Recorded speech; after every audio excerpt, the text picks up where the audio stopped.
Right పలు రాష్ట్రాలకు Congress party కొత్త ఇన్ఛార్జ్లను ప్రకటించింది. అందుకు సంబంధించిన బ్రేకింగ్ న్యూస్ చూస్తున్నాం. ఇక అందులో భాగంగా తెలంగాణ కాంగ్రెస్ ఇన్ఛార్జిగా కొనసాగుతున్న దీపాదాస్ ను తొలగించిన ఏఐసీసీ తెలంగాణకు కొత్త ఇన్ఛార్జ్ను నియమించింది. తెలంగాణ కాంగ్రెస్ ఇన్ఛార్జిగా మీనాక్షి నటరాజ్ను నియమిస్తూ ఉత్తర్వులు జారీ చేసింది. మీనాక్షి నటరాజన్ 2009లో మధ్యప్రదేశ్లోని మాండసోర్ లోక్సభ నుంచి ఎంపీగా పనిచేశారు. ఆమె రాహుల్ గాంధీ టీంలో కూడా కీలకంగా ఉన్నారు. అయితే ప్రస్తుతం తెలంగాణ కాంగ్రెస్ ఇన్ఛార్జిగా ఉన్న దీపాదాస్ మున్షిపై కాంగ్రెస్ నేతలు ఫిర్యాదులు చేశారు. ఏకపక్షంగా మున్షి నిర్ణయాలు తీసుకుంటున్నారన్న ఆరోపణలు పెద్ద ఎత్తున వచ్చాయి. అలాగే నాయకుల మధ్య సమన్వయం కుదర్చకలేకపోయారన్న విమర్శలతో ఏఐసీసీ ఈ నిర్ణయం తీసుకున్నట్లు సమాచారం.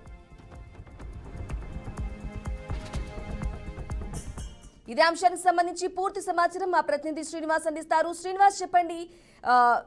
దీపాదాస్ మున్షిని తొలగించి నటరాజన్ ని నియమించడం, మీనాక్షి నటరాజన్ నియమించడం ఏ విధంగా చూసుకోవాలంటారు? దీనికి సంబంధించిన అప్డేట్స్ ఏంటి? గుడ్ మార్నింగ్ బ్రాహ్మణి. తెలంగాణలోని కాంగ్రెస్ పార్టీలోని అనేకమైనటువంటి మార్పులు చోటు చేసుకుని చెప్పుకోవచ్చు.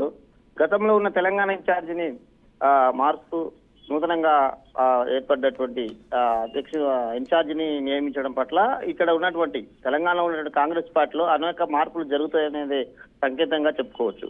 ప్రధానంగా చూసుకున్నట్లయితే గతంలో ఎవరైతే ఇన్ఛార్జిగా ఉన్నారో వారిపై ఫిర్యాదులు కూడా ఏఐసీసీకి పోయిన క్రమంలోని అవన్నీ పూర్తి స్థాయిలోని సమీక్షించిన తర్వాతనే ఇన్ఛార్జిని కూడా మార్చారు. రానున్న రోజుల్లో కూడా ఈ కాంగ్రెస్ పార్టీకి పెద్ద స్థాయిలో అంటే తెలంగాణలోని పటిష్టం చేయడం కొరకు ఈ మార్పు ఉందని అనుకోవచ్చు. ప్రధానంగా చూసుకున్నట్లయితే గతంలో జరిగినటువంటి అనేక రాజకీయ కోణాల్లో చూసినట్లయితే మార్పు అయితేనేమి, బీసీ కులగణన అయితేనేమి, దీనికి సంబంధించినటువంటి అనేక మార్పులు తెలంగాణలో జరుగుతున్నటువంటి మార్పులకు ప్రధానంగా ఇక్కడ ఉన్న సీఎం నూతనంగా ఏర్పడినటువంటి ప్రభుత్వంలో సీఎం రేవంత్ రెడ్డికి కూడా అనేక మార్లు ఢిల్లీకి పిలిపించి అనేక మార్లు మందలించడం కూడా జరిగింది. దీనికి సంబంధించిన విషయాలు చూసినట్లయితే ఇక్కడ ఉన్నటువంటి ఇన్ఛార్జిగా ఉన్న వ్యవహరించినటువంటి గతంలో వాళ్ళ తీరును కూడా పార్టీ కూడా ఎప్పటికప్పుడు అబ్జర్వేషన్ చేసుకుంటూ వారి ఒక పరివర్తన సంబంధించినటువంటి సక్రమం లేకపోవడంతో ఇమీడియట్లీ తెలంగాణలో ఉన్న పార్టీని శిక్షణ నడపడం కొరకు చేసినటువంటి మార్పులో భాగంగానే అనేది తెలుసు.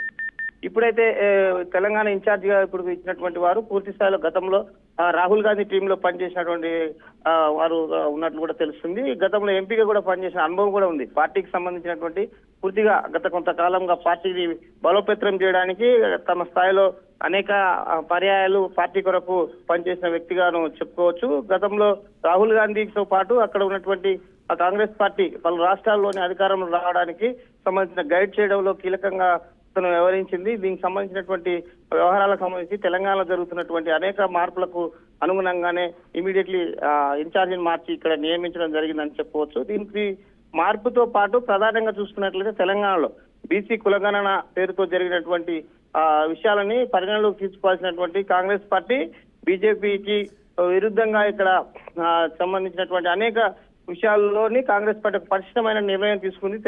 తెలంగాణలోనే కులగణన చేసింది. దేశవ్యాప్తంగా ఎక్కడ జరగకుండా కూడా ఒక రోల్ మోడల్ గా కాంగ్రెస్ పార్టీ చెప్పినటువంటి విధానాలను అమలు చేయడంలోనే ముందుకు వెళ్తుందనేది చెప్పవచ్చు. ఇదే విధానం చూసుకున్నట్లయితే తెలంగాణలో 42% ఉన్నటువంటి బీసీల గణాంకంలో కూడా ఇంకా సరైన విధానంలో జరగలేదు. ఇక్కడ ఉన్నటువంటి వారి పార్టీ గైడ్ చేయడంలో కూడా లోపాలు జరిగినాయి అనేది కూడా గతంలో ఉన్న ఏఐసీసీ మెంబర్ని తీసేయడానికి ప్రధాన కారణం అనుకొని చెప్పుకోవచ్చు. తెలంగాణలో ఉన్నటువంటి బీసీ జనాభా ప్రకారం చూసినట్లయితే వారికి ఉన్నటువంటి కౌంటింగ్ సంబంధించిన విషయాలు చూసినట్టు 42% ఇవ్వడం సరైన విధానం కాదు అంటూ తిరిగి ప్రభుత్వమే మళ్ళీ కులగణన చేయడం పట్ల ఇక్కడ నిర్లక్ష్యం ఉన్నది. దీనికి సంబంధించిన అవకతవకలు జరిగిన ప్రధాన కారణం ఇన్ఛార్జి ఉన్నవారు పార్టీని గైడ్ చేయలేకపోయారనేదే ప్రధానంగా ఉన్నటువంటి విమర్శలు జరుగుతున్నటువంటి పరిస్థితి.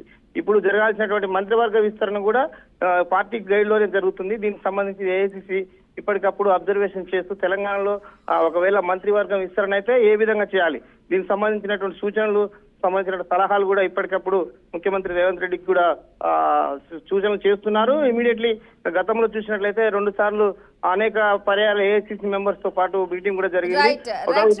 సీఎం కూడా పిలిపించి పార్టీకి సంబంధించినటువంటి బలోపేతనానికి ఏఐసీ గైడ్ లో చేయాలనేది ప్రధాన నిర్దేశించినట్టు కూడా తెలుస్తుంది. Right Srinivas, thank you for the updates.